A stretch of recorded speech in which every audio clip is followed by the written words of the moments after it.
Good afternoon, happy Friday, or Saturday, or whatever day in the week you are seeing this video. Hi, welcome back to my channel.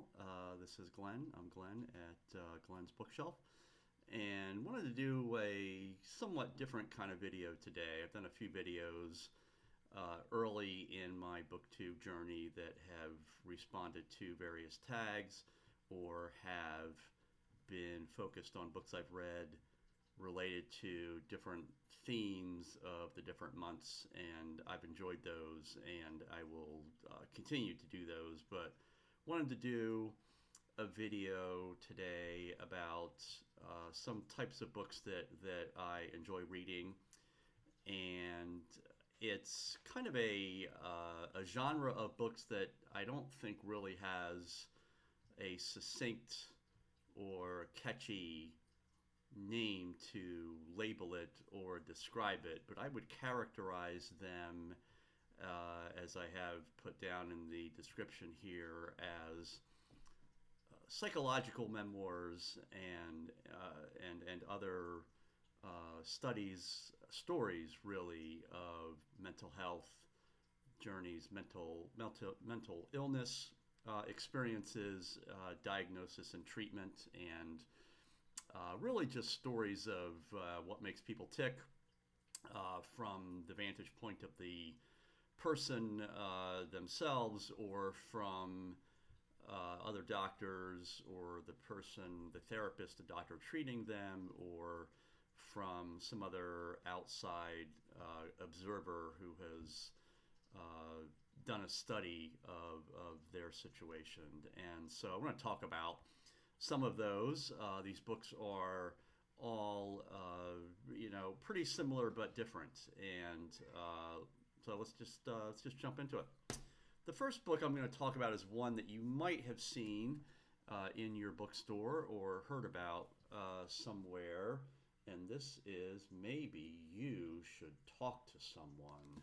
It's written by Lori Gottlieb. She writes a column for the Atlantic magazine. She's a very good writer, and she was actually a Hollywood writer, I believe, who then went to med school and ultimately, I think, dropped out of med school but became a psychologist, a counselor. And so she is a therapist, and this book is subtitled "A Therapist, Her Therapist, and Our Lives Revealed." And so this is a pretty fun read. There are some kind of tragic pieces to the stories that she relates, but it is a book about Lori Gottlieb's therapeutic experiences, her journey to becoming a therapist. She has several chapters that proceed through the book that are based on some of her clients, who I assume have been given pseudonyms, or maybe had some of the details changed so that people don't maybe know exactly who they are. But those are quite entertaining, most of them. But I think kind of what's at the heart of the book is Lori's own personal journey towards dealing with her own personal experience of therapy. So kind of the book's punch is she is both a therapist giving therapy to other people, but she is also a client, a patient receiving therapy. And that's actually not really too unusual in the psychological and counseling world, as I understand, or as the book seems to suggest. But I think kind of the real heart of the book is Lori Gottlieb's own experience as a patient, as someone who is sitting in the client's chair of her therapist's office and trying to deal with the difficulties in her life. And as you go through the book, she sort of unpacks some of these forces that are sort of operating in her life, and in particular the things that she is kind of hiding from herself, and which therapy kind of eventually succeeds in getting her to open up to and to confront and to face and to deal with. And that, of course, is kind of the experience she is trying to bring out of her own patients that come to see her. And so she's just a very witty, very articulate writer, very fun read. Some of the stories of the people who come to see her, her own clients. There is one story where the client is terminally ill. So that's a part of the book, that just to sort of, maybe warn people that there could be some disappointment here. But generally it's, or even that story really is just a very enjoyable, very heartening read, even though there are some elements of these stories that really kind of pull on your heartstrings. But that's really all the part of a good book anyway. Not necessarily a book that is just completely happy and joyful, but a book that the stories that we read that challenge us, that make us think, that make us feel. And so I've enjoyed this book. I've read it twice, and I've listened to it on audio. It is, I think, still only available in hardcover. Don't know if the paperback version has come out yet, but I think I actually first got this from the library, and then decided I liked it enough to add it to my collection. A couple other books that are kind of loosely a part of this genre. The next one I want to talk about is This Close to Happy, A Reckoning with Depression by Daphne Merkin. And this is probably the only book of the four I'm going to talk about today that can be properly classified as wholly a psychological memoir. The writer of the book is only telling her own story. She's not a therapist or a medical doctor, and so she's not talking about anyone else's experience. This is her own journey of mental illness and depression.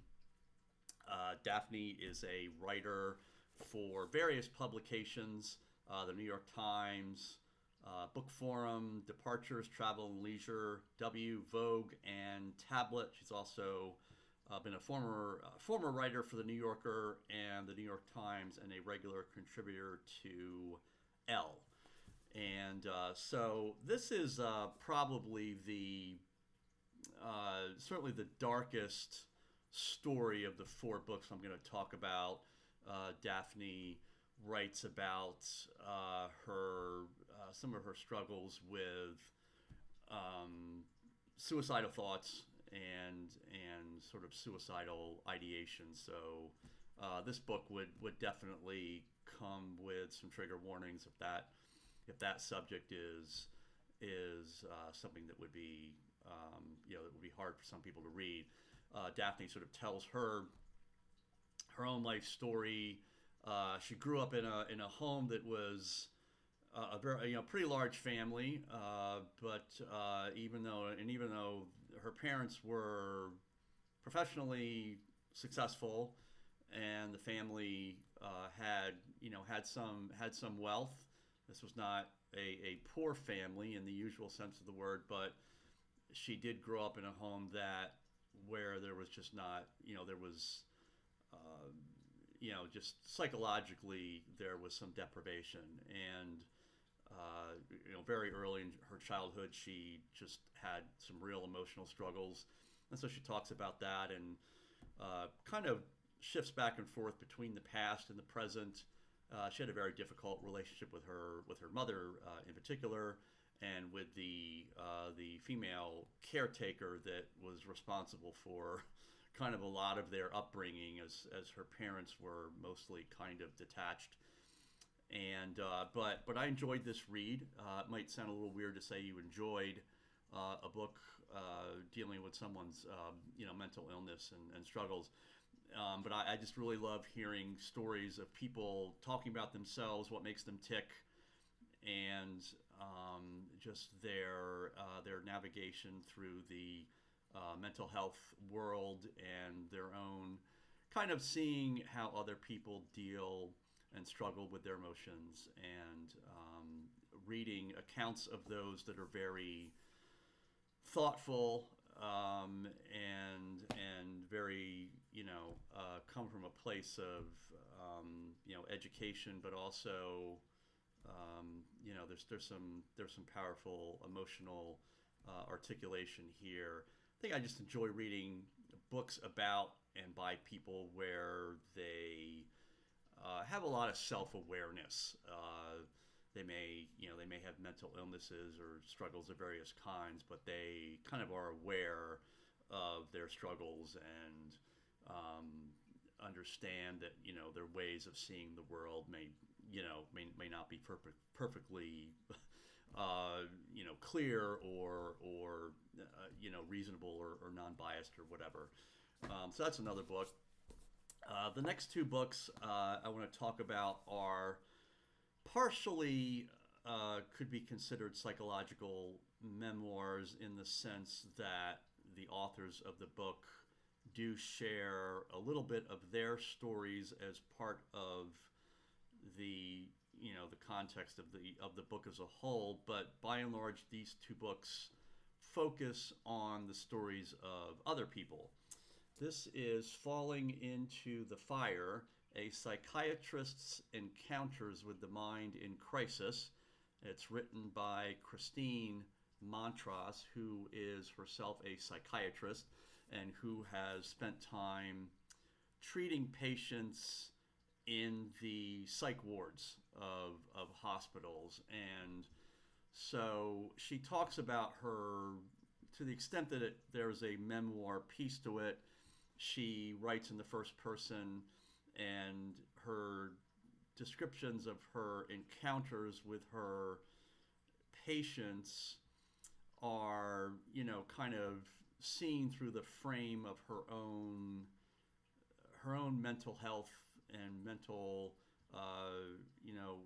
illness, and her own awareness. She's not mentally ill at all, but just her own vulnerabilities of how she relates to patients, in particular those whose conditions are very difficult to diagnose and therefore very difficult to treat. And so there's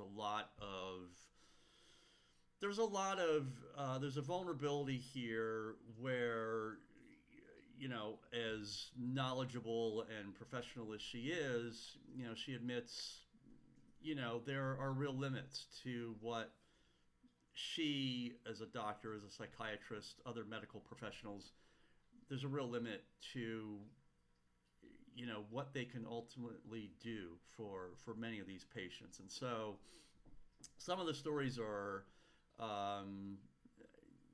fairly tragic, and a little worrisome. And some of the accounts, as you might expect for people who have been put into a psych ward, or who have gone to a psych ward and admitted themselves. These are people really struggling with kind of major breaks in their sense of reality, and or just significant problems with obsessive and intrusive thoughts that may lead the person to either harm themselves or harm others. So, it's definitely this whole genre of books I'm talking about are books that are not necessarily for the faint of heart.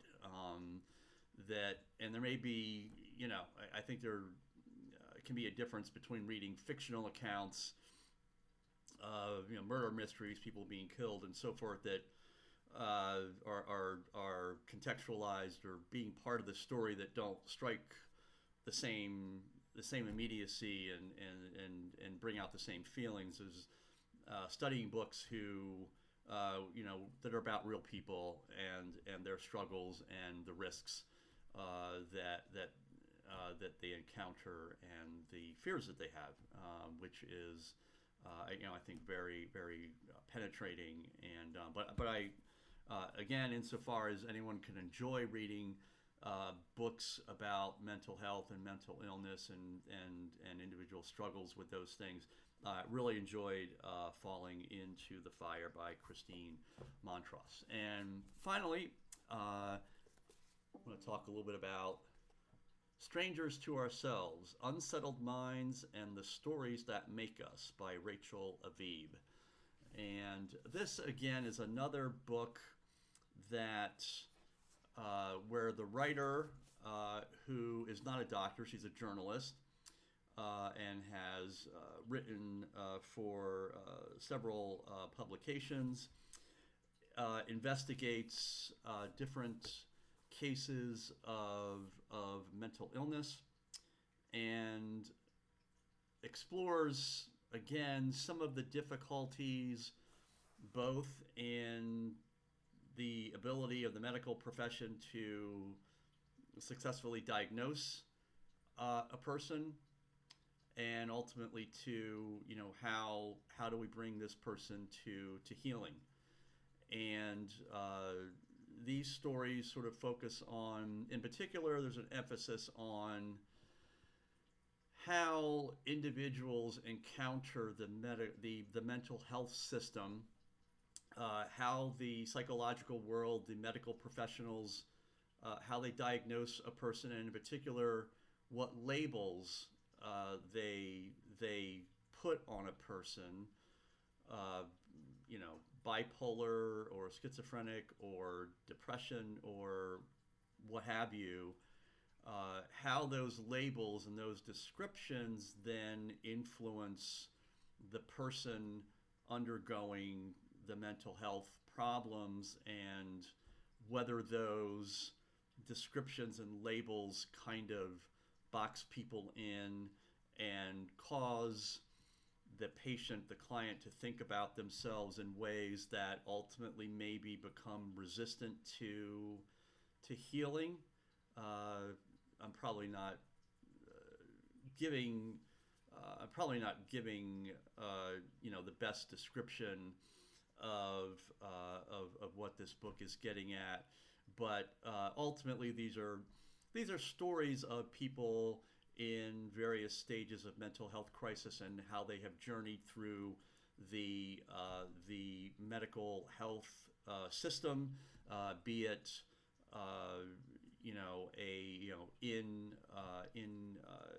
in hospital treatment or as outpatient. But how do people adapt to the labels that they're given, and how do they heal, and how do they grow?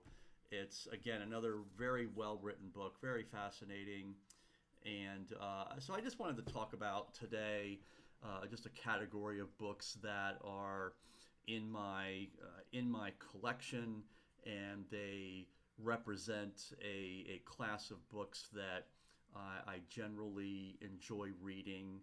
And I have a few other books that I think could fit into this category, but I'm not going to talk about them at the moment.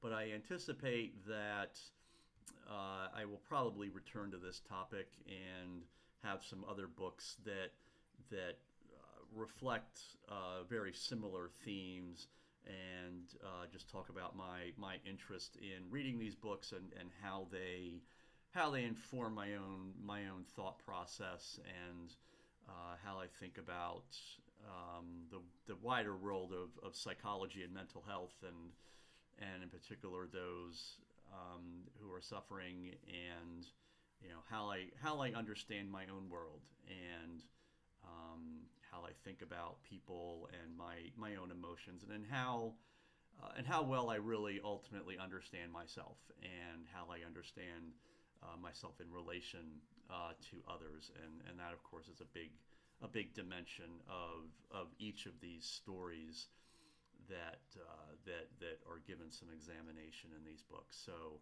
Anyway, I thank you for watching. I invite you to, if you like this video, just hit the like button there. And if you're interested in seeing similar content or more content by me, please feel free to hit the subscribe button. I would greatly appreciate it. And again, thank you for watching. And I will be back again, hopefully within the next day or 2 days, to share another video. So thank you again for watching. Bye-bye.